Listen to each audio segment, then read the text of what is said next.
Então ele resolve, ele decide matar o tio para vingar o pai, né? Então o que é que acontece?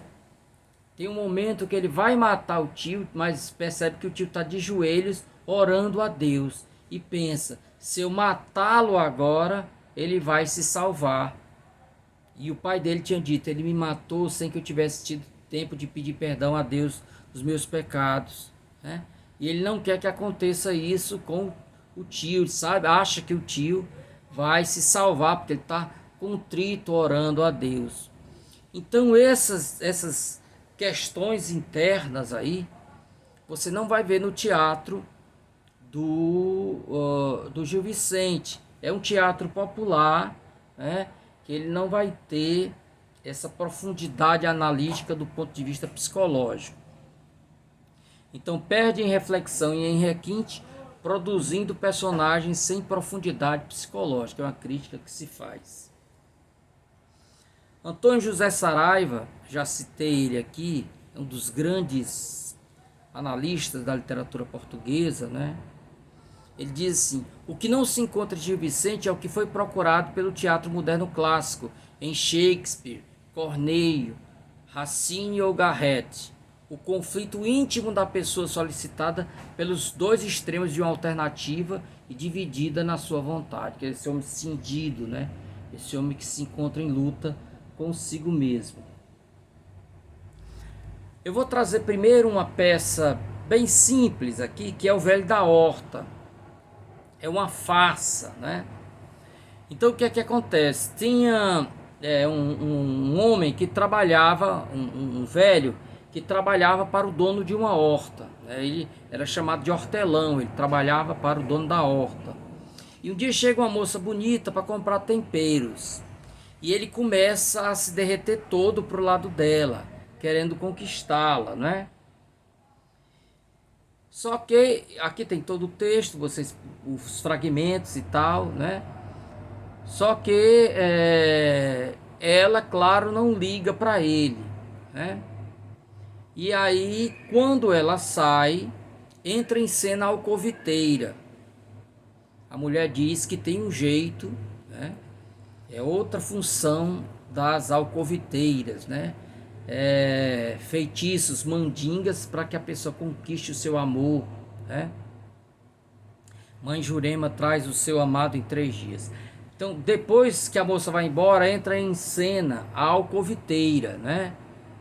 E aí ela diz que ela consegue trazer, fazer a moça se interessar por ele. Então, ele gasta tudo que tem para que ela consiga fazer isso, né? Mas quando ele descobre que a moça nem soube da existência dele, que era apenas uma mentira da velha para tirar o dinheiro dele, né? E aí ele vê que a moça está de casamento marcado com um jovem, ele fica furioso, dá uma surra na velha, né? E a moça se casa e o velho aprende a sua lição.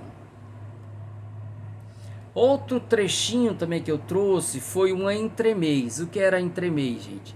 Ela era encenada entre um ato e outro, né? E então tinha uma peça maior, e aí entre um ato da peça e outro ato eles ensinavam uma pequena historinha. Essa história é uma história em que os dois personagens são todo mundo e ninguém. Então Lúcifer manda Beelzebub e mais o Dinato, que é um amigo, é um secretário dele, para que eles venham olhar como é que é este mundo tal. E aí eles ficam na escondida escutando o ninguém e o todo mundo conversando. Ninguém diz: que andas tu buscando? E todo mundo diz: 1000 coisas ando a buscar, delas não posso achar, porém ando insistindo, pois quão bom é procurar. Eu estou aqui traduzindo para vocês. Como te chamas, cavalheiro? Meu nome é todo mundo. Meu tempo, o meu tempo inteiro sempre é buscar dinheiro e sempre nisso me baseio. Ninguém. Já eu me chamo ninguém e busco a consciência. Aí o Bezebu começa a conversar com o Dinato. Vendo os dois conversando ali, ele vem e conversa com o Dinato. Esta é boa experiência. Dinato, escreva aí. Que escreverei, companheiro? Que ninguém busca consciência e todo mundo busca dinheiro. Então a peça vai se desenrolando toda nesses trocadilhos, né?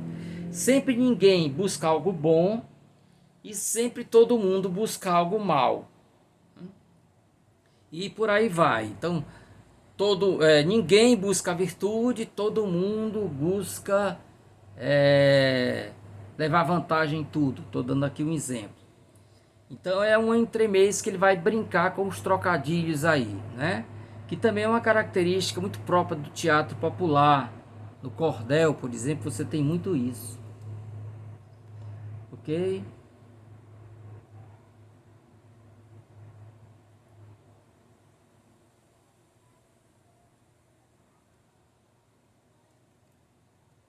Aí aqui eu coloquei um comentário, gente, do Maçom Moisés, acerca desse trecho aqui. Observe que o diálogo se passa entre todo mundo e ninguém, mas Beelzebub e Dinato, de certas escondidas, escutam e registram o que os dois conversam para comunicar a Lúcifer. A cena, que possui unidade e autonomia, parece estar vinculada ao conjunto da peça por mera justaposição. Quer dizer, a peça na qual ela foi inserida, esse entremês, ela podia estar ali ou não ia produzir nenhum prejuízo para a peça se aquele trecho, esse entremês não fosse encenada. De onde pode ser destacada sem prejuízo do todo da peça e sem perder nada da sua validez e significação. Trata-se de uma alegoria em que os interlocutores devem ser entendidos não como pessoas ou seres concretos, mas como símbolos de gente viva ou de tendências humanas. A tendência humana é que todo mundo busca lucro e ninguém busca ser solidário, é mais ou menos por aí, ok? Então é bem longo aqui o comentário e eu deixo para vocês. E aí entro no verdadeiro centro do nosso encontro, que é o Alto da Barca do Inferno. Quem não leu, não apenas recomendo ler, como quase que obrigo-os a ler, porque a nossa segunda atividade vai ser baseada nessa peça, ok? Bom, então o Alto da Barca do Inferno, como o próprio nome diz, é um alto. Ele vai versar sobre assunto religioso. Tem o intuito de trazer os que estão ouvindo ali para seguir, né, o que prega a Bíblia, o que ensina o padre. Então a história toda gravita em torno da seguinte ideia, que depois que nós morremos, nós pegamos uma barca e essa barca vai nos levar ou para o céu ou para o inferno. Quando ele escreve essa peça, ele não pensava em escrever outras duas, mas o sucesso da peça fez com que ele fizesse depois a barca do purgatório e a barca da glória. A barca do purgatório é o próprio rio. Os que não estão ainda preparados, né, eles ficam penando nas margens do rio. Isso na peça do Alto da Barca do Purgatório. Mas tudo bem, então a ideia é que depois que nós morremos, nós pegamos ou a barca que vai para o céu ou a barca que vai para o inferno. Essa ideia, pessoal, vem da mitologia grega, né? A ideia do Caronte. Caronte é o barqueiro que vai te conduzir para o Hades. Na mitologia grega, Hades não é propriamente o inferno. Hades é o local para onde todos vão depois de morrer. Lá dentro é que tem uma divisão. Você tem o Tártaro para as pessoas más e você tem os Campos Elíseos para as pessoas boas, né? Ok? Pois bem, então baseado nessa ideia lá que vem da Grécia Antiga, ele constrói também a barca. Então nós temos duas barcas, uma barca que vai para o céu, que tem um anjo, e uma barca que vai para o inferno, que tem o diabo e o seu ajudante. Então começam a chegar os personagens. Todos os personagens, lembrando aquilo que eu tinha dito, são personagens tipo. Então eles não são chamados por nome. Nenhum tem nome. Eles são... vai ter alguns, né? O fidalgo, quer dizer, um aristocrata, pessoa da nobreza. Um onzeneiro, o onzeneiro é o agiota, que se cobrava 11%, né? Então o onzeneiro vem daí. Então o sapateiro, um frade, um mau frade, é bom que se diga, um mau religioso, que se deita com mulheres e tal. A alcoviteira, a mulher que arranjava encontros. Vai vir também o judeu. Pensem sempre no judeu dentro da ótica da Idade Média lá, né? Toda uma visão pejorativa em torno do judeu. Inclusive vem o verbo judiar disso, agir como o judeu fez em relação a Cristo, judiar outro. Vai aparecer também um corregedor, quer dizer, um juiz, um procurador e também um enforcado. Todos esses desejarão ir no barco da glória, mas o anjo os expulsa. Eles acabam indo para o barco que conduz ao inferno. Apenas o parvo, quer dizer, um doido, vai se salvar. Ele diz as maiores asneiras, tem algo de João Grilo, diz as maiores asneiras, mas como ele é um lunático, ele não sabe o que está fazendo, então ele é salvo. E são também salvos lá no final da peça os cavaleiros, que andam a cavalo, né? Que vieram que lutaram nas cruzadas e lá perderam a vida. E por terem lutado em prol da fé, eles serão salvos também. Então, os fontes da peça, há várias fontes que já foram indicadas. A Divina Comédia de Dante, que descreve como é o inferno, o céu e o purgatório. Você tem também o livro de Diálogo dos Mortos, né? Um livro que foi escrito provavelmente entre 165 e 175 da nossa era, por um sírio chamado Luciano de Samosata. A mitologia grega que eu falei para vocês, né? Então são algumas das fontes aí, o Caronte, né? Ok? As duas barcas vão ser citadas num livro lá da prosa doutrinária, o Leal Conselheiro, que eu citei no nosso último encontro. Ok? Aqui eu coloquei o trecho dos dois conselheiros, onde aparece a referência às duas barcas. Então, alguns citei aqui alguns trechos, né?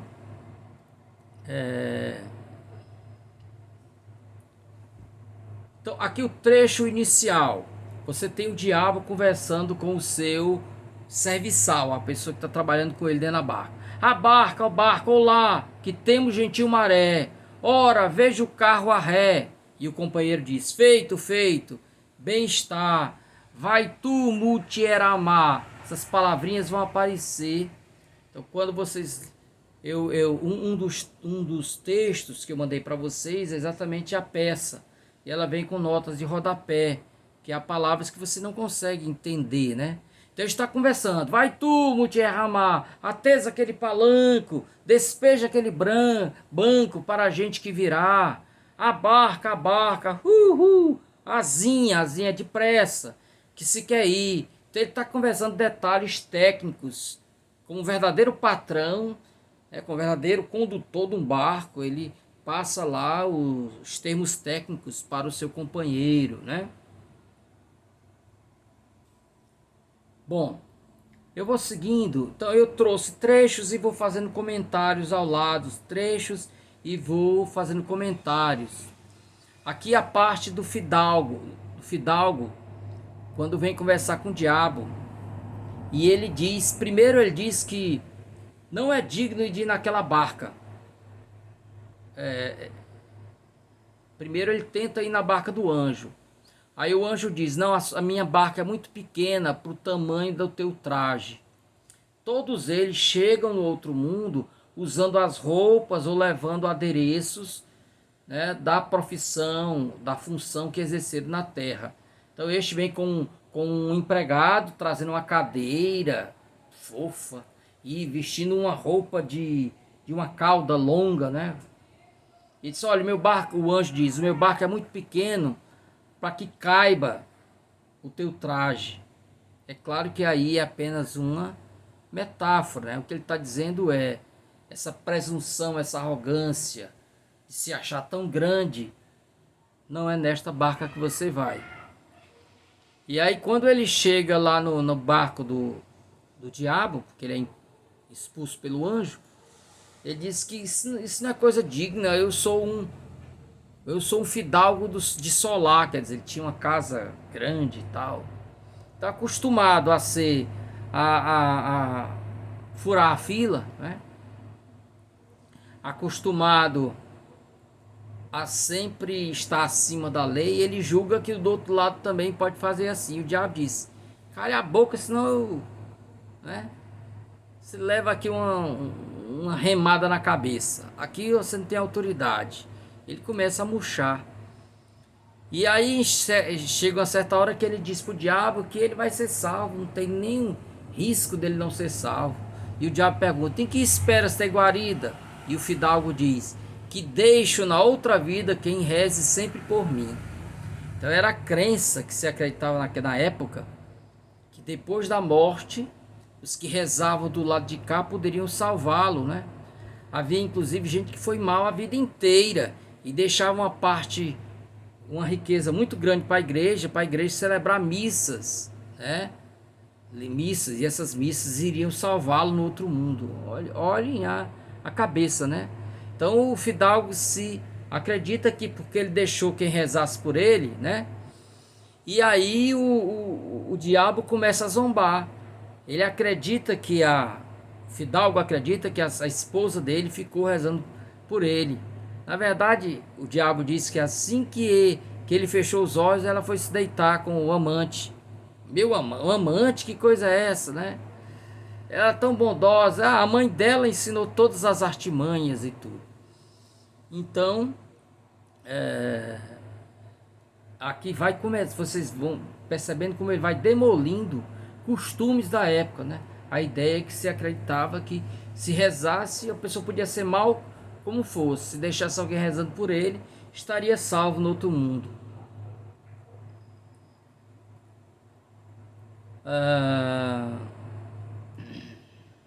Vou pulando aqui uns trechos, gente. O onzeneiro, quando chega, né? O onzeneiro que pediu, que fazia, que cobrava juros, né? O agiota. Então ele queria voltar para apanhar a mochila dele com dinheiro que ele deixou na terra, né? O interessante é que o Dante Alighieri, que serviu de inspiração, devia muito dinheiro. O Dante Alighieri, escritor florentino. Então ele colocou os agiotas nos ciclos mais profundos do inferno. Foi a maneira que ele encontrou de se vingar. Assim ele faz também aqui.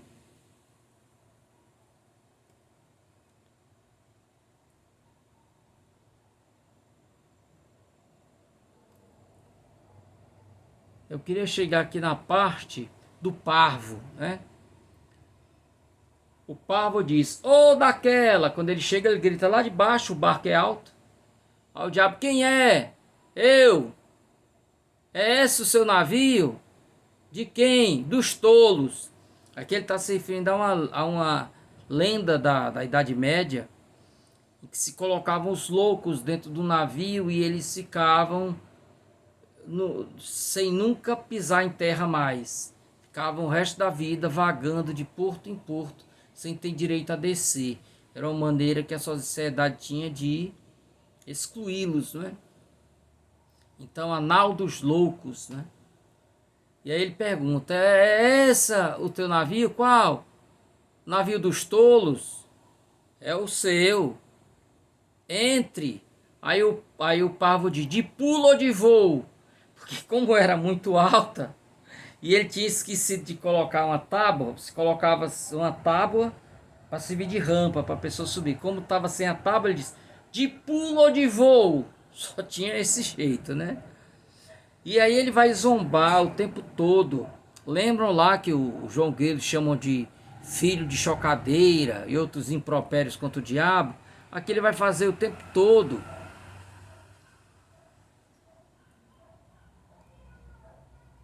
Chega uma alcoviteira chamada Brígida Vaz.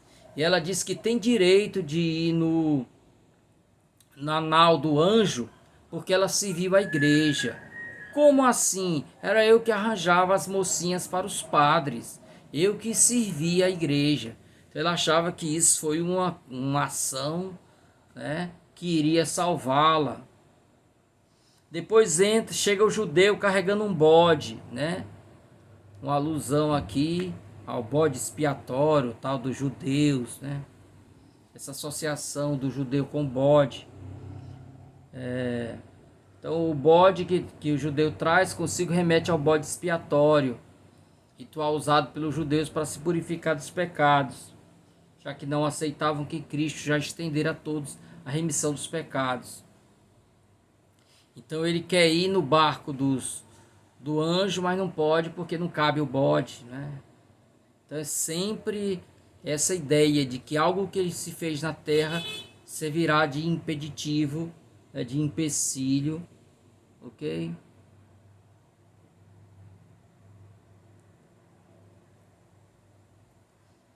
Tem um momento em que o corregedor começa a usar um latim macarrônico, e aí o parvo chega e começa a zombar dele. Ô homem dos breviários, rapinaste coelhorum, et pernis pedigotorum, e mijais nos campanários. Lembram lá do João Grilo? Ele tava lá rezando em latim para enterrar o cachorro. Não sei o que, não sei o que, seculorum. É mais ou menos o que o parvo está fazendo aqui.